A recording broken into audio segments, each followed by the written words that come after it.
Welcome to the Wrestling Replay. This is Kato with the Monday Night Raw Replay of the Week. That's right, we are back. We took another break during the holiday weekend like we always do, but we are here again. Unfortunately, we are here with some bad news because Brody Lee did pass over that holiday week. So my condolences and my prayers out to the whole family, friends, all the loved ones of Brody Lee. This is very unfortunate and a big loss to the wrestling family.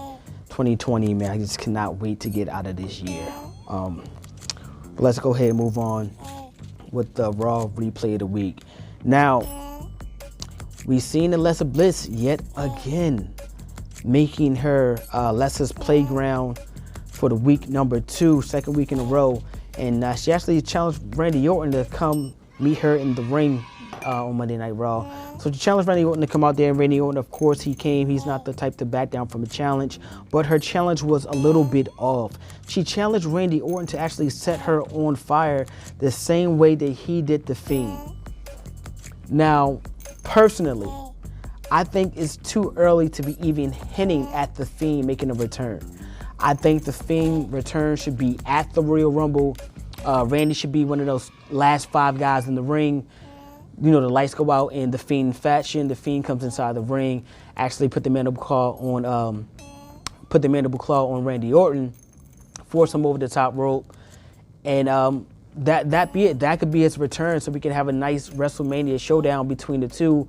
I don't know what type of match it would be. Definitely not an Inferno match or a compound match, but it would have to be some type of match with some implication on it.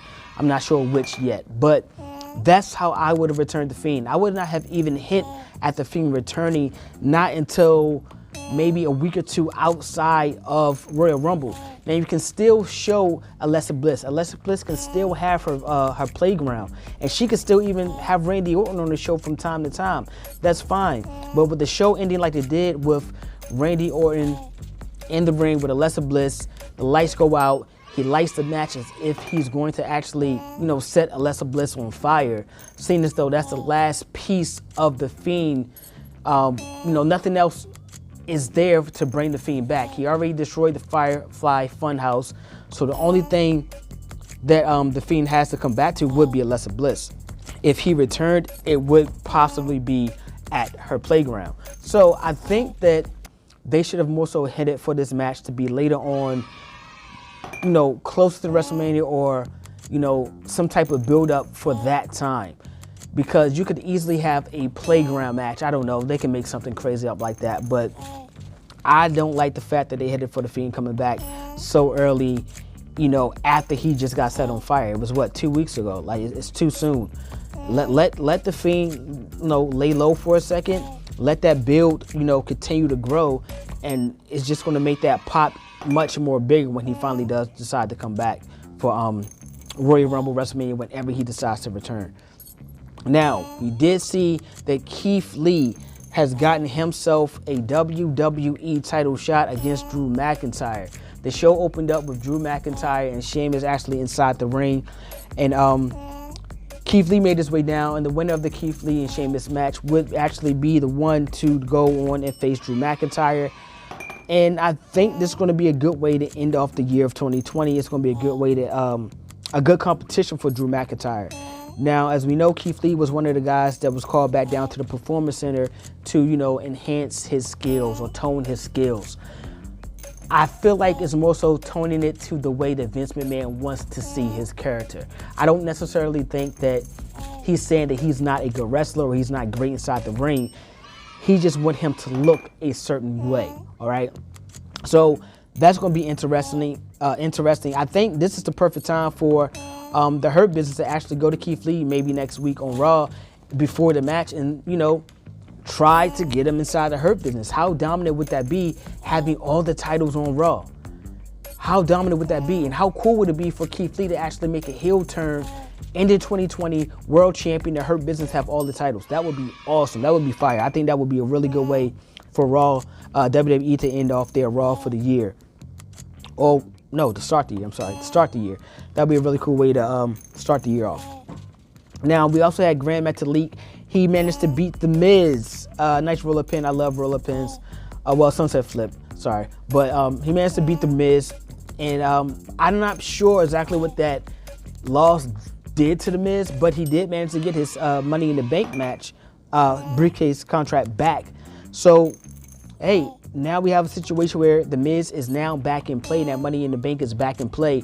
Now, you know that Drew McIntyre, Keith Lee is going to be a hard-hitting match. All right, you already know it's going to be an exhausting match. These two are going to have to give everything they got for either one to beat the other. The perfect time for The Miz to come in and swoop in and actually win that title. Now, we had a weird match. I feel like it was AJ Styles versus Elias. I'm not exactly sure what's going on here. I don't know if AJ is turning face, or it definitely doesn't look like Elias. Elias looks like he's still playing his heel role. So maybe we're looking at a AJ Styles hitting a face turn, which actually wouldn't be too bad right now.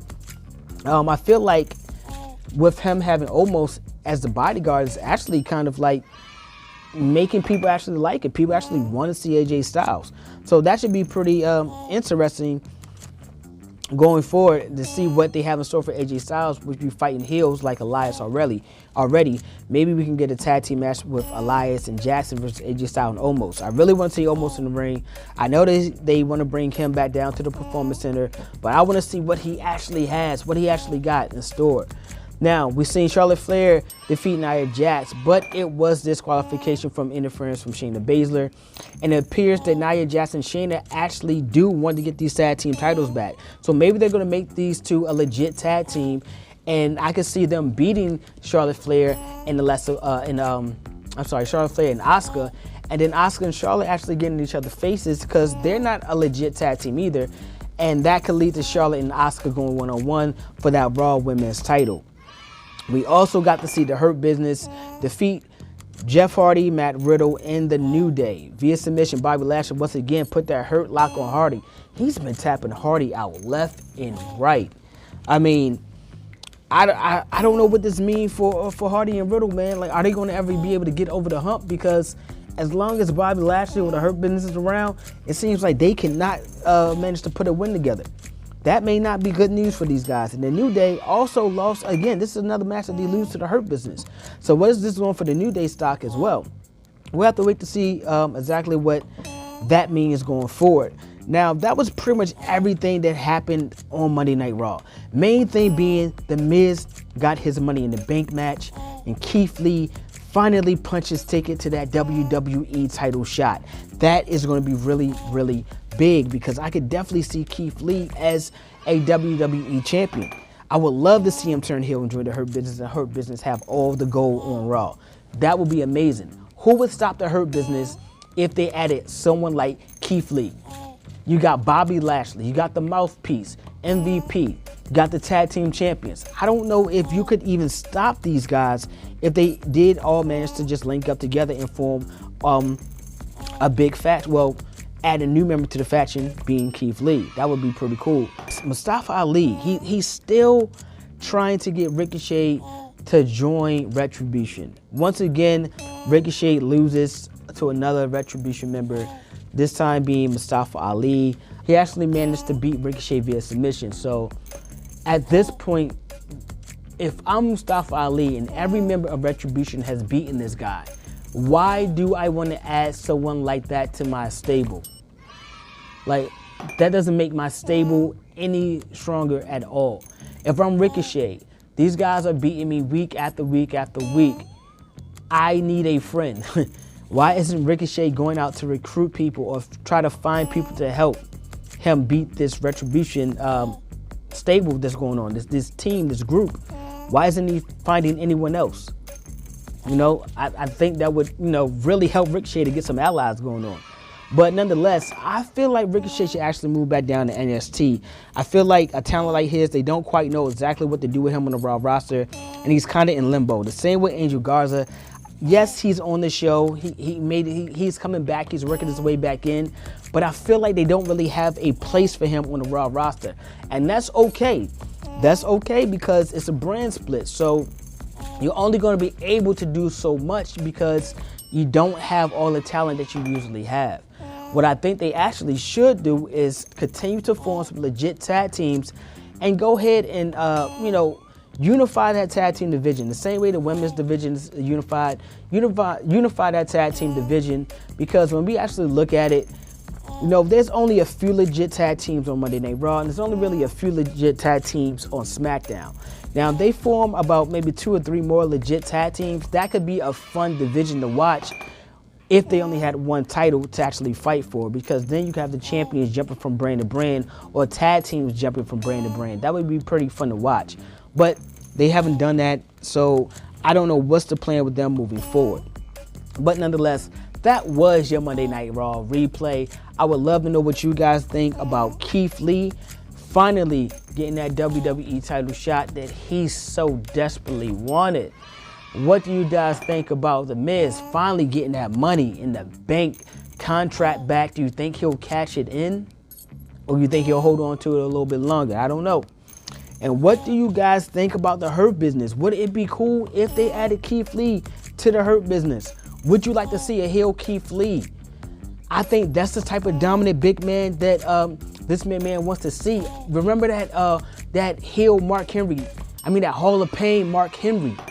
Come on, I could see Keith Lee pulling off a role like that. I could see him pulling something off like that, and it would make sense. He's in the Hurt Business. I would love to see Mark Henry even come back and make a little cameo with the Hurt Business, just to say, I like what you guys are doing, keep it up, something like that. I think that would be awesome as well. So that about does it for me. Make sure you guys, please smash that like button. It does nothing for you probably, but it means the world to me. Go ahead and subscribe if you like what you're hearing, like what you're seeing, and turn on your notifications to make sure anytime we drop a video, you get an alert to your phone or your laptop, whatever device you use to actually listen to Wrestling Replay, you'll get an alert to that device, all right? That does it for me. By the time you're hearing this, it should be probably Wednesday evening, Wednesday night. We got to go ahead and get ready for AEW Dynamite. Things are really heating up on AEW with Impact.